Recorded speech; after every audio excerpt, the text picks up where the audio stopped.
So the last video of this 5-day experiment is to just keep moving forward and don't look back. Just put your blinders on and just don't ever look back. So people ask me all the time, they're like, Jill, what do you do every single day to stay focused on your goals?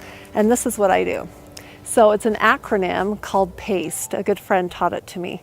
So the P is for prayers. And recently a friend gave me a book, it's called The Circle Maker. And it's really made me be more conscious of the Lord and how He's trying to bless us. So that's a book I recommend. But the P is for just kneeling down every day and just turning everything over to God and just praying like your life depends on it.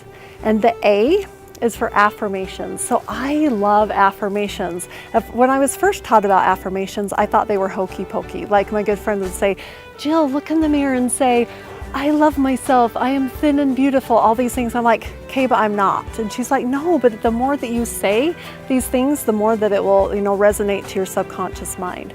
And so the A is for affirmations. You can write your own affirmations or you can Google some, in whatever area of your life that you want to improve on.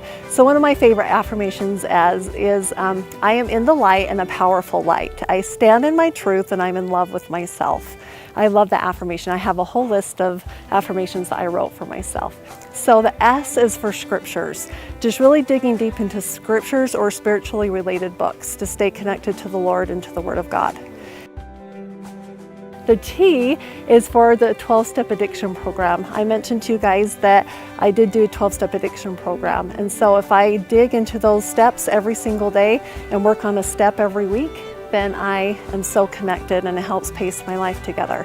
So finally, the E is for exercise. You guys, exercise is the best thing ever, like to just clear your head. And sometimes here in Utah, it's snowy in the winter, so we get to go to the gym most of the time.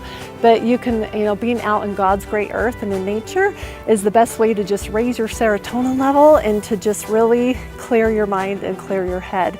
And if you do these things and paste your life together every day, then I promise you that you'll have a clear mind, a keen intellect, and a keen spirit, and you'll stay connected to the Lord, and you'll be able to achieve anything that you put your mind to, and to work and go for it.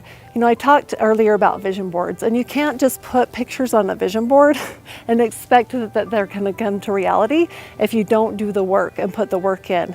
Like when I won the IsaBody Challenge, in the middle of my vision board was Jill Burth 2011 IsaBody Grand Champion. But I couldn't just put it up on my vision board and expect that to happen to me without watching what I ate, without going to the gym and exercising. So do your due diligence and do the work necessary for your dreams to come true.